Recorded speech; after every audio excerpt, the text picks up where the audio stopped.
Peace and blessings, everyone. Welcome to the Humble Servant Homestead, guys. Today, we are here inside the greenhouse, guys.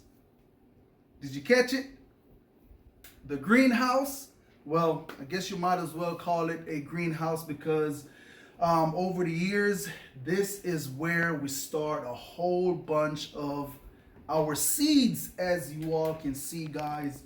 And so far, it is looking real good. A lot of the seeds that we started here inside is doing really well, looking really well, guys. And so today I am here. I just want to talk a little bit about these seeds, the different varieties and different stuff that we have and how they are doing right now at this moment, guys.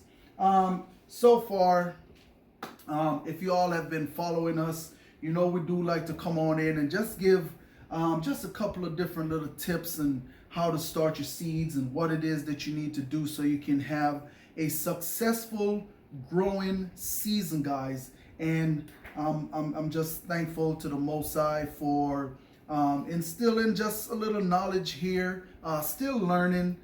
I'm still learning. Every day I am learning, guys.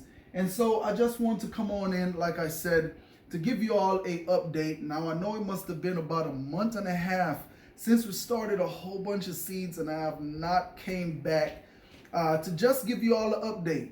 And so today we are here to give that update, right? So come on along with me inside of the greenhouse, guys. And so first up that I want to talk about, I took y'all step by step on showing you all how we go about getting our Scotch Bonnet peppers started, our Scotchy babies. Now, why do I call them Scotchy babies? Look at that. I pretty much tend to them the same way how I tend to my little ones here at the homestead, guys. My young ones, you know, treating them real good and taking care of them, giving them food when it's time for them to eat. And that is the same thing I do with all these plants here, guys. Okay, so far the Scotch Bonnet peppers, they are doing really well. Germinate really well. There's no problem with germination when it comes to the seeds. Now, I'm not going to say that you may have a few here and there that may not germinate real well, which we did had a couple that did not germinated. But comes to find out, guys, when I turn out the dirt, I already pluck all the seeds out. I turn out the dirt and put it in my recycled dirt. Guess what? Those seeds has been germinating out of there. So I guess they just needed some more time. Okay, but so far the Scotches are doing good. You do have some that tend to move a little bit slower than some. Now the reason for that is pretty much lighting. Okay, if they're not getting enough sunlight or enough artificial light, that can kind of slow them down a little bit, and that is what's going on here. All right. And so one of the things that you know that we really love here, guys, on the homestead is sweet potatoes. And so over the years I've shown you guys how I go about starting the sweet potatoes in the water. So you can check that video out when you get a chance, because there's a couple of different ways how you can start your sweet potatoes. But this time around, guys, what I am doing is pretty much to start my potato slips is I am putting them in the dirt and just barely covering them over and get them started. And as y'all can see, we do have some here that is pretty much ready. I mean, it is a whole cluster. And once they're ready, all you would want to do is come on in and give them a pull just like that. Now look at that there, guys. That is a healthy sweet potato slip. And once you pull them, what you want to go ahead and do, you want to get something with some water and pretty much stick them inside of there. Now what's going to happen over the course of time, they're going to grow roots. And then once they grow the roots, I will go ahead and put them in my individual cells just like this right here, guys.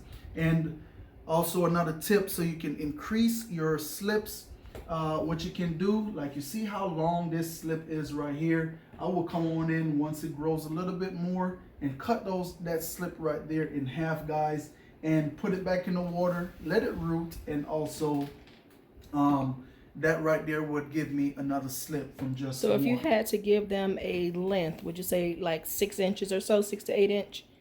Right at about 6 inch will do. Okay. Right at about 6 inch will do. And so I do have a couple more that I do need to pluck, but I will do that off camera, guys.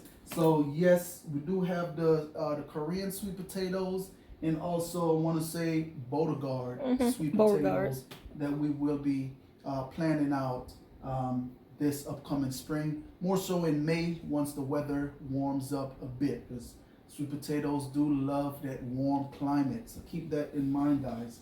All right. And so next up is our brassicas. Okay. Yes, we have these brassicas here. Now, one of the issue is with starting brassicas on the inside, guys, they tend to get a little bit leggy on you. Okay. Because they're shooting for that artificial light, and so they will get a bit leggy. But one of the thing is, don't really worry too much. Just leave them. They'll eventually lean over, and they'll start to do their thing. They'll start to grow. All right. And so that's pretty much it. And if you can see back here in the back, we do have some that is a bit super leggy. Okay. We'll see how those turned out as time goes on. But when it's time to plant them, that leggy part, that'll be probably about that long. Stick that all the way down into the ground and just leave the foliage out, and it will be able to stand strong once you plant them. Okay, so keep that in mind as well, guys. So one of the things, like I always say, is with our tomatoes, I did not want to start my tomatoes too early. Now, the simple reason why, over the years of starting tomatoes too early, you end up with a tomato in your house this long. And when you plant them outside, you have to do a little bit of digging, super long digging to plant them because they're so long. So what I would do, once I get them that long, guys, I'll dig a hole, put the root base in the hole itself, and then dig like a little trench and lay that tomato down and then stand it up. So that's how I would have to plant them if they get too long on me. But we plant them late for this reason, because we still have about a month and maybe 2 weeks before we plant out. All right. And so, guys, over here is pretty much our bell peppers that we have right here. And back there we have some more, of course, a lot of peppers. And we also have cabbage and also collards back there in the back, which pretty soon I will be planting those out. All right, because with the weather that we're getting right now, we can actually plant brassicas outside. All right, guys. And so really it's quite a bit of peppers in here.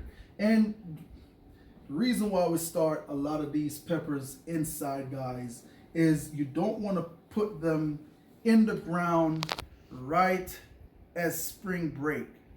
The reason for that is you won't have enough growing time to plant your peppers. So that's why you want to start them 8 weeks inside before your last frost date, guys. So you have time to put them, they'll be of size once you put them outside. Okay, so that's why we start a lot of stuff here inside, so we can have them ready to be planted out.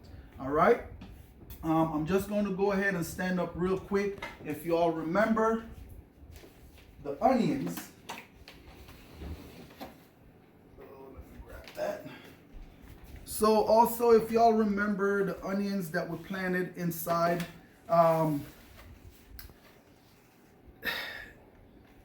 they're not the best. Okay, they're not the best.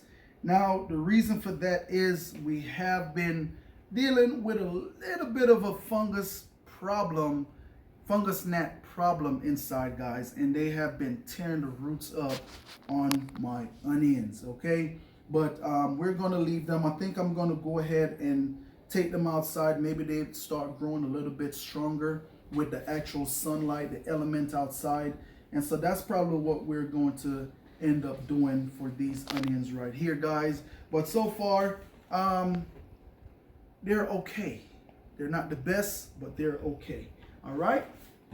And so what I want to go ahead and do real quick is swing you all on around on the other table. Yes, my old living room is pretty much a makeshift greenhouse, guys. I have to do what I have to do to make sure that I'm getting things done, okay? That needs to be done before it's time to plan out. So real quick, we're gonna swing on around on the other table. Okay, and so yes, I'm around on the other side of the table, right? And so again, more Scotch Bonnet peppers, and really and truly, they are actually ready to go outside and plant. And like I said, if you was watching my other video, that's why I did not plant them too early, guys, because I would pretty much end up with Scotch Bonnet pepper trees inside of the house. But the thing about it is, with these pots right here, you know, the room inside is just enough for them to go ahead and grow. Now, one of my worries here is